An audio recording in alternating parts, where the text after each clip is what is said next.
Donc Arnaud Kubaki, donc secrétaire de l'association Capal Nord, récemment créée. Donc je ne reviens pas là-dessus, je vais être assez bref compte tenu de leur avancée. Donc je vais vous parler du retour que l'on a eu de notre sondage sur les aspects sécurité. Donc c'était un sondage qu'on a, comme l'a indiqué Alain Boulanger un peu plus tôt dans la soirée, distribué à 30 000 exemplaires dans quasiment toutes les boîtes aux lettres, y compris les zones dites sensibles, d'Aulnay-sous-Bois. Et donc nous avons eu pas mal de retours, alors par email, par téléphone et par courrier. Alors, bon, ce n'est pas une surprise, en tout cas pour moi ce n'est pas une surprise, je vis dans le quartier de Savigny, donc vous connaissez peut-être Bricoman, donc c'est ce coin-là. Il y a également des difficultés, mais je dirais comparé à d'autres secteurs d'Aulnay-sous-Bois, je dirais ceux qui habitent à Savigny ne sont pas forcément les plus à plaindre. Alors on a eu des retours sur quartier par quartier, donc on a commencé chez Capal Nord à faire une étude ciblée sur quels sont les problèmes récurrents d'insécurité. Et ce que l'on a constaté, principalement, c'est que dans les zones pavillonnaires du nord de la ville, le principal problème rencontré, c'est les cambriolages. Donc les cambriolages, ça touche souvent les personnes âgées, mais pas seulement, et ça se fait par série. C'est-à-dire que pendant une semaine, toute une rue, tout un quartier est ciblé. Alors, les personnes sont bien informées puisqu'elles savent quand, entre guillemets, attaquer sans se faire repérer. Donc vous vous imaginez le travail minutieux entrepris pour pouvoir pénétrer dans le domicile d'une personne sans se faire prendre et dérober le maximum de choses en un temps record.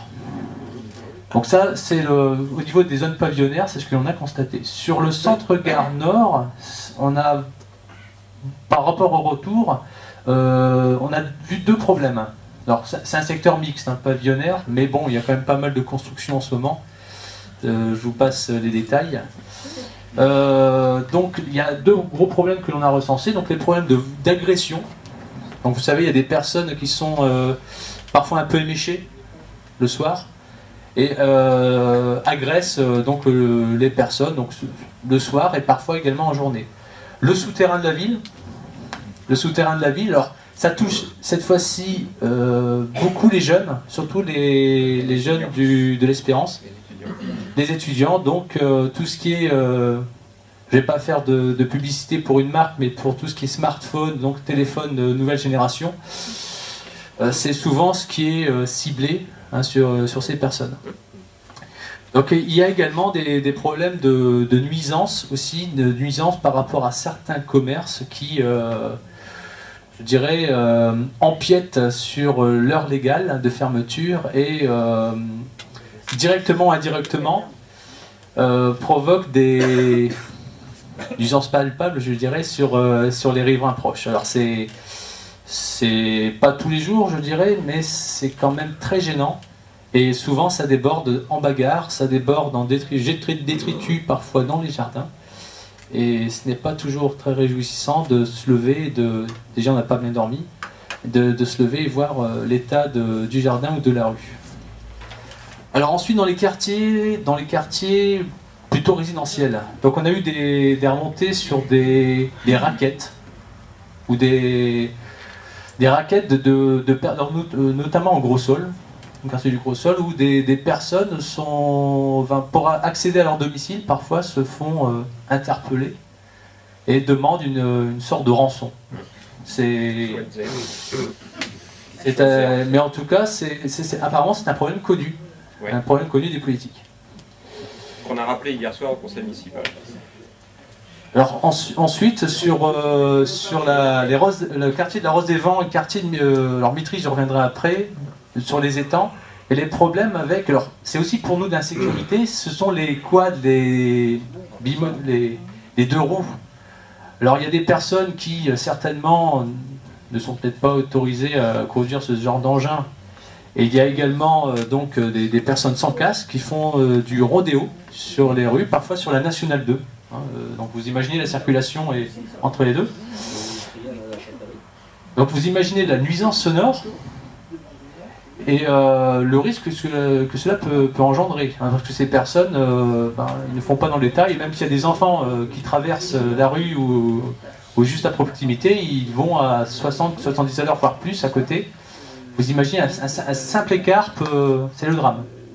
Alors on l'avait évoqué avec M. Pochet, cette histoire de rodéo qui embête. Bon, il y a Balani, il y a d'autres quartiers de la ville. C'est très gênant parce que bon, déjà on ne peut pas faire de sieste. Vous imaginez les jeunes enfants, non mais il y a des enfants de 2-3 ans qui aimeraient dormir ne serait-ce qu'un petit peu l'après-midi. Ils sont tout de suite réveillés. Vous imaginez sur la rue du 8 mai, donc qui va être la rue du 8 mai, c'est là où se trouve anciennement Attaque et aujourd'hui Netto, je ne sais pas si vous situez. Elle va être prolongée, ça risque de devenir une piste de décollage. Vous imaginez que l'enfer que les gens peuvent endurer et pendant parfois jusqu'à tard dans la soirée.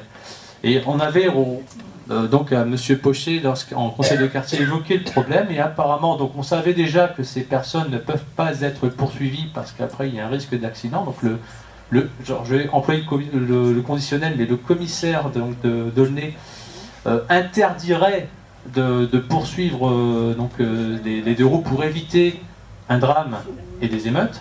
Mais en plus, lorsqu'on arrive à localiser l'endroit de stockage de ces engins, la police, c'est ce que M. Pochet nous avait dit en conseil de quartier, la police ne va pas jusqu'à aller dans les caves et vérifier, dira-t-on, au moins si le véhicule ne serait assuré. Bon, ce qui serait étonnant. Donc c'est un problème récurrent qui touche beaucoup les quartiers Étang, Rose des Vents et Mitry. Également Savigny. Arnaud, excuse-moi, la hiérarchie oblige, le timing nous obligeant, ton président d'association veut après toi la parole. Alors, je vais dire, il va vous falloir choisir un peu, de façon à ce qu'on puisse terminer cette thématique dans les 5 minutes, parce qu'il y a des gens dans cette salle qui sont venus aussi pour autre chose, et il va falloir qu'on passe à la vitesse supérieure. Alors, si vous me permettez. Bien sûr, tu peux finir. Je vais finir juste sur le quartier de Mitry, donc, sur lequel travaillait M. Pochet. Donc il y a en outre, en plus des problèmes liés aux nuisances sonores et autres, et il y a également un gros souci sur la drogue. Donc on parlait du 12 rue des Aulnes. Donc il y a eu une manifestation qui a failli mal tourner, et il y a eu donc l'intervention des CRS, et les trafics se sont donc un peu décalés. Et il faut savoir que si vous vous baladez dans ce quartier, si vous levez un peu la tête, vous voyez des chaussures qui sont accrochées au fil électrique.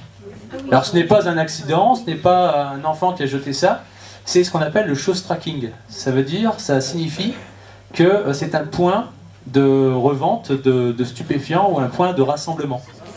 Alors ça a été remonté au cabinet du maire.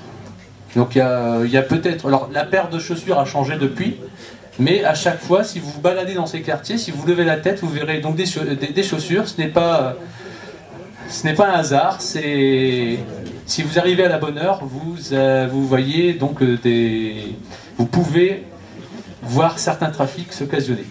Voilà, je vais passer la parole à Stéphane Pipiton, donc président de Cap-Anne Nord, pour poursuivre ce débat. Et on conclut juste après.